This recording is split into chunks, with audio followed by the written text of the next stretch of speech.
The game you love almost didn't survive. Basketball has nearly died, not once, but multiple times. Each time, a single rule change saved it.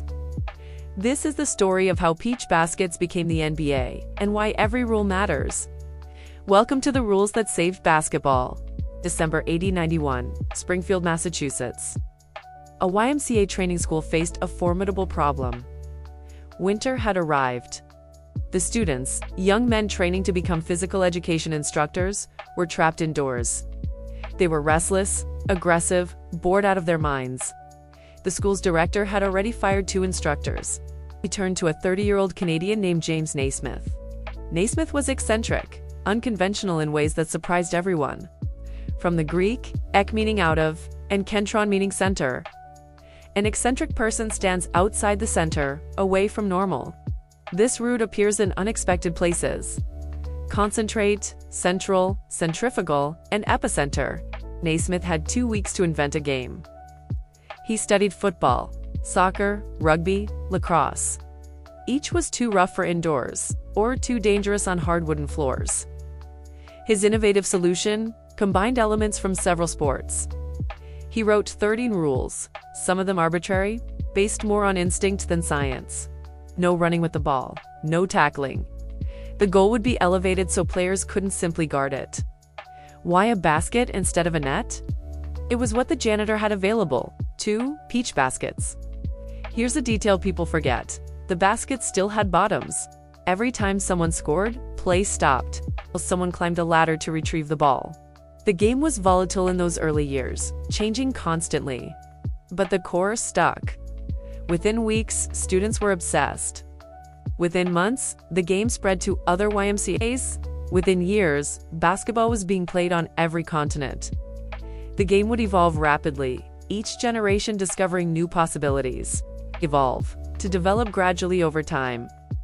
Fast forward 50 years, the game had spread worldwide, but something had gone wrong. By the early 1950s, professional basketball was dying. Teams had learned that once they got a lead, they could simply hold the ball. No rule required them to shoot. The game began to stagnate, stuck in a pattern that grew more unwatchable by the season. From the Latin, stagna meaning pool of standing water. To stagnate is to sit, motionless like a pond with no current. Games became banal, so boring that fans stopped showing up. Teams would pass the ball around the perimeter for minutes. Players weren't competing. They were waiting. Banal, lacking originality, dull and obvious. November 22, 1950, the Fort Wayne. K. Pistons played the Minneapolis Lakers in what became the most infamous game. The final score, 19-18. Fort Wayne won. 19 points. In an entire professional basketball game, the Pistons had figured out that if they held the ball long enough, the Lakers star George Mikan couldn't score. So they simply refused to play. Fans booed, critics called it a disgrace. The sport needed to adapt or die. Adapt, to change to suit new conditions. Something had to be done to modify the rules, but owners resisted. Change was risky. The status quo felt safer than innovation. Modify to make partial changes. To alter. The catalyst for change came from an unlikely source. Danny Biason owned the Syracuse Nationals. He wasn't a basketball expert. He was a bowling alley owner who bought a team because he loved the game. Biason did something no one else had tried. He did the math. He looked at exciting games where fans stayed engaged.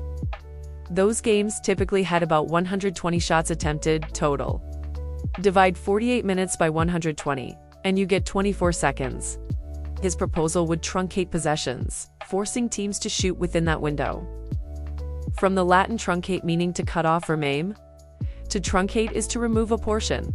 The shot clock was designed to mitigate boring play, to reduce the problem without eliminating strategy entirely. Mitigate. To make less severe, to lessen. Teams could still hold leads, but not indefinitely. They had to keep playing. In 1954, the NBA adopted the 24-second shot clock. The rule set a precedent that would shape every rule change to come. Precedent. An earlier example serving as a guide. From the Latin precedere meaning to go before. A precedent is something that came first and now guides what follows. The transformation was immediate. In the first season with the shot clock, scoring jumped from 79 points per game to 93. The stagnation ended overnight. Basketball had been saved. But it wasn't the last time the sport would need rescue. In part 2, we'll see how a rebel league with a red, white, and blue ball changed everything again, and how one rule in 2004 unlocked the game you watch today. The revolution was just beginning. 15 words, lock them in. Eccentric, unconventional. Outside the center. Concentrate. Central, centrifugal, arbitrary. Based on random choice rather than reason. Evolve. To develop gradually over time. Stagnate. To stop developing. From Latin for standing water. Banal, lacking originality. Dull and obvious.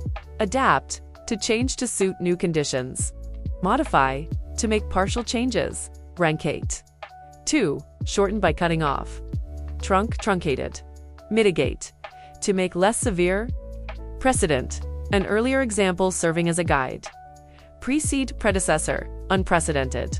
+5 you already know. Formidable, volatile, innovative, catalyst, transform. The shot clock saved basketball once.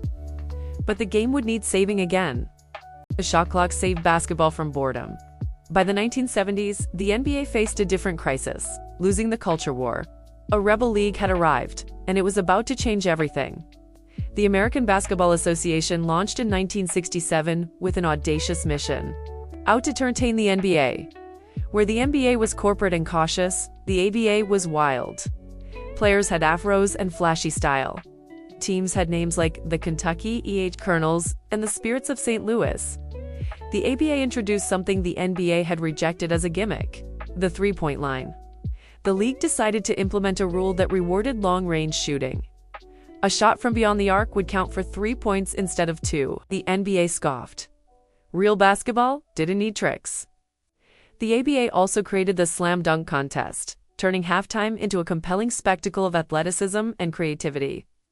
While the NBA played it safe, the ABA understood something crucial. Basketball wasn't just a sport, it was entertainment. But entertainment alone couldn't pay the bills. By the mid-1970s, ABA teams were going bankrupt. The league showed resilient determination, surviving season after season despite financial chaos. Advocates pushed for a merger. Let the two leagues combine forces. In 1976, the NBA absorbed 4 ABA teams. The merger brought unprecedented changes to professional basketball. Along with new franchises came new ideas.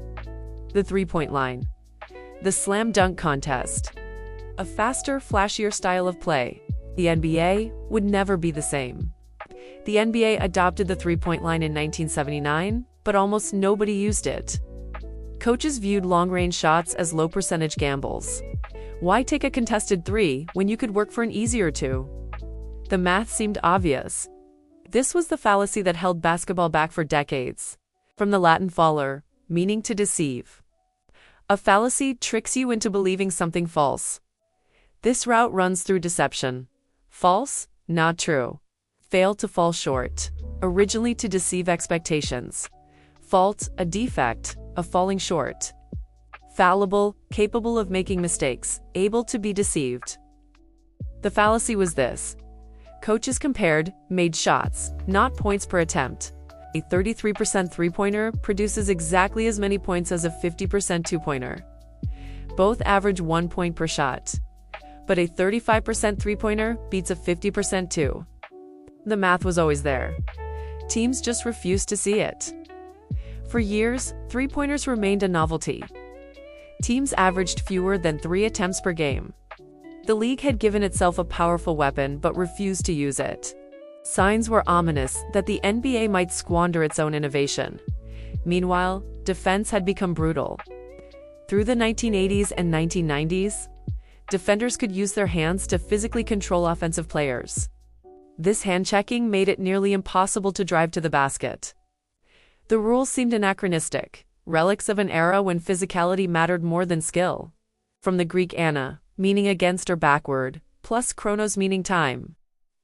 Something anachronistic is out of step with its era.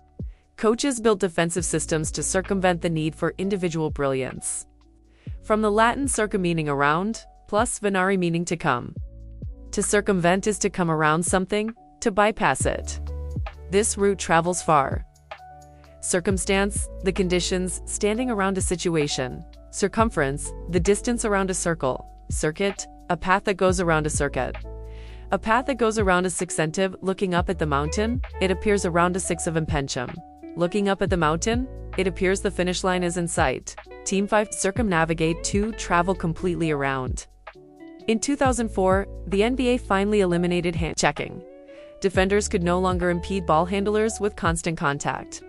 The change was designed to enhance offensive freedom, to make the game more fluid and exciting. Scoring increased. Drives to the basket became possible again. And suddenly, the three-point line started to matter. The numbers tell the story. In 1980, NBA teams attempted 2.8 three-pointers per game. By 2000, it was 13.7. By 2020, it had exploded to 34.6. Today, it's over 35. One team accelerated this shift more than any other. The Warriors built their dynasty around shooting, proving that small, versatile players could dominate. The modern game has reached what some call its zenith, its highest point of offensive efficiency. From the Arabic samd eraz, meaning direction of the head, adapted to mean the point directly overhead. In astronomy, the zenith is straight up. In life, it's the peak. This word stands alone, but its opposite is nadir. Compare today's game to that 1980 nightmare from 1950. Teams now score over 110 points routinely. Players shoot from distances that would have seemed absurd a generation ago. The fans have spoken, vociferous in their love for the modern game. From the Latin vox, meaning voice, plus fair meaning to carry. Someone vociferous carries their voice loudly. This root echoes through communication. Vocal relating to the voice. Vocation, a calling, something that speaks to you. Vocabulary, your stock of words. Advocate, one who speaks for another. Players today anticipate defensive schemes that didn't exist 20 years ago. They must be versatile enough to play multiple positions, smart enough to read complex defenses, skilled enough to shoot from anywhere. James Naismith invented a game with peach baskets. What we watch today would be unrecognizable to him, but the core remains. Put the ball through the hoop. Basketball didn't just survive.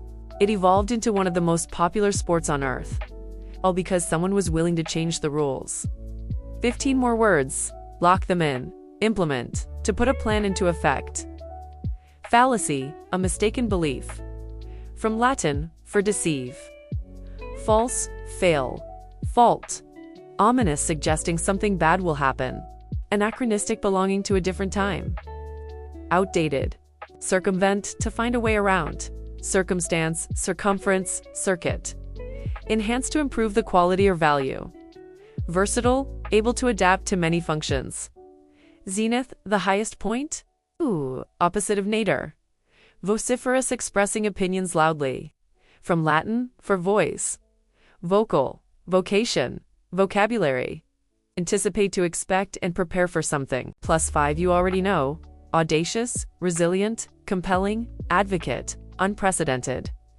30 words across 2 parts. From peach baskets to the three-point revolution. From 19 to 18, stallfests to 130-point shootouts. Basketball kept dying. And people who loved the game kept saving it. The rules made the difference. Subscribe, and we'll see you next time.